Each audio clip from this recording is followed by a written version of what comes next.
시청자 여러분 안녕하십니까. 고영신의 시사논평 시작하겠습니다. 조희대 대법원장이 이재명 민주당 정권의 사법 장악 시도에 반기를 들고 나섰습니다. 조 대법원장은 어제 민주당이 일방적으로 추진하고 있는 대법관 증언과 관련해서 공론화장이 마련되길 기대하고 국회와 협의해 갈 것이라고 밝혔습니다. 가급적 현안 문제에 대해 말을 아껴온 조 대법원장이 입을 연 것은 상황이 그만큼 중대하고 심각하다고 인식한 때문으로 보이는데요. 조 대법원장은 헌법과 법률이 애정된 대법원의 본래 기능이 무엇인지, 국민을 위해 가장 바람직한 개편 방법이 무엇인지 국회에 설명하고 있고 협조할 필요가 있다고 생각한다고 말하고 공론화장이 마련되길 희망한다고 강조했습니다. 그러면서 대법관 증언은 국가의 100년 대계가 걸려있는 중차대한 사안인 만큼 법원 행정처를 통해 국회와 논의를 이어가겠다고 다짐했습니다. 얼핏 보면은 당연하고 원론적인 얘기 같지만 말의 행간을 짚어보면 민주당이 추진하고 있는 현재와 같은 일방적인 대법관 증언을 위한 법원조직법 개정에 반대한다는 뜻이 분명히 담겨 있습니다. 막 대통령에 취임해서 무소불위의 힘을 가진 기세등등한 이 대통령을 향해서 작심 발언을 날린 것으로 볼 수가 있습니다. 조 대법원장이 매우 온건한 표현을 썼지만 여권의 밀어붙이기식 대법관 증언은 결코 좌시하지 않겠다는 단호한 의지가 묻어납니다. 민주당은 이 대통령 취임 첫날부터 국회 법사위 소위를 열어서 현재 14명인 대법관을 4년 동안 매년 4명씩 16명을 순차 증원해서 30명으로 늘리는 내용의 법원조직법 개정안을 통과시켰습니다. 소위에 참석한 국민의힘 의원과 배형원 법원행정처 차장은 물론 일부 민주당 소속 의원의 반대에도 불구하고 박범계 소위원장은 무슨 오더가 있었는지 쫓기듯 처리를 했습니다. 여론의 눈치 때문에 법사위 전체 회의까지는 통과시키지 않았지만 아마 이 대통령의 의중을 꿰뚫고 있는 정청래 법사위원장이 조만간 전체 회의를 열어서 강행 처리할 것은 불을 보듯 뻔합니다. 현재 대법관 한 명이 연간 3,300여 건의 사건을 맡을 정도로 업무가 과중해서 증언의 필요성이 있는 것은 사실입니다. 그렇다고 하더라도 대법관 증언은 국가 100년 대계라는 조 대법원장의 말처럼 사법 시스템 전반의 변화를 초래하는 중차대한 사안입니다. 현행 상고심제 역할과 기능의 개편 등을 면밀히 검토한 뒤 사법부 구성원은 물론 각계의 의견을 수렴하고 외국의 사례도 참고해서 차분하고 신중하게 추진해 나가야 할 중대한 일입니다. 그런데도 국회가 공청회, 청문회 등 단 한 차례의 공론화 과정도 거치지 않고 번개불에 콩 구워 먹듯 해치울 일은 결코 아닙니다. 100명 증언한 이른바 김어준 유시민 대법관설이 여론의 거센 저항에 부딪히자 대법관 구성에서 좌파가 우위를 차지할 목적으로 절충한 안이 30명 증언안인 것 같습니다. 한마디로 주먹구구식입니다. 이재명 정권이 출범하자마자 민주당이 대법관 증언을 서두르는 이유는 시청자 여러분도 짐작하시는 것처럼 이재명 대통령 방탄 때문입니다. 이 대통령은 현재 12개 혐의로 5개 재판을 받고 있습니다. 대법원에서 유죄 취지로 파기환송된 선거법 재판은 오는 16일 항소심 첫 재판이 열립니다.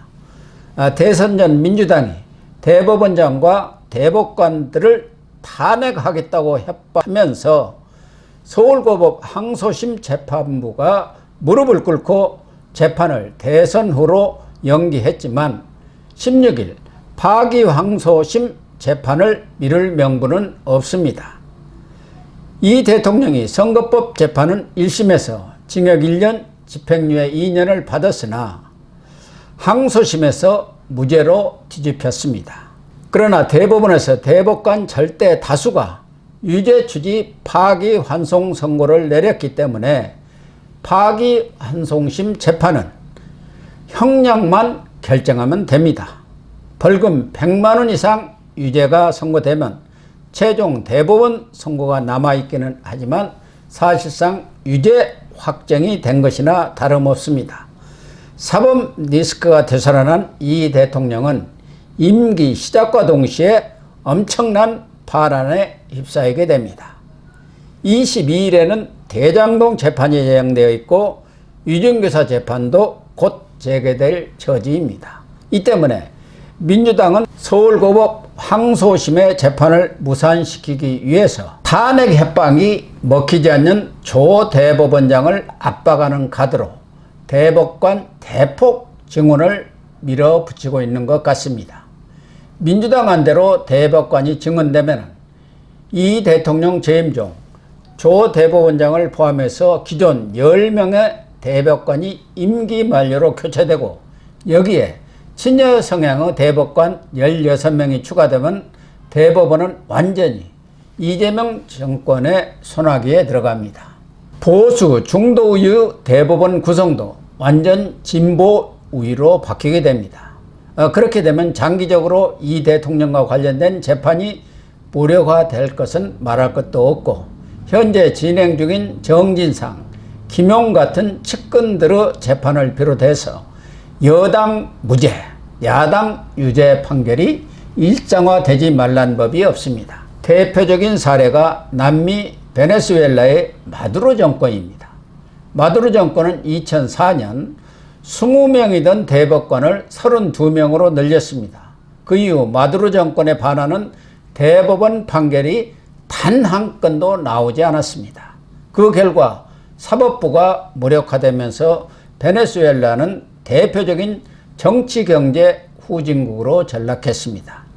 만약 사법부마저 권력의 손아귀에 들어간다면 거대 여당이 장악한 입법부 그리고 이 대통령 아바타나 다름없는 김민석 총리 지명자가 수장인 내각과 행정부 모두 이 대통령이 장악하는 그야말로 이낙연 새누리당 상임 고문이 말한 괴물 독재 국가가 탄생하는 것입니다.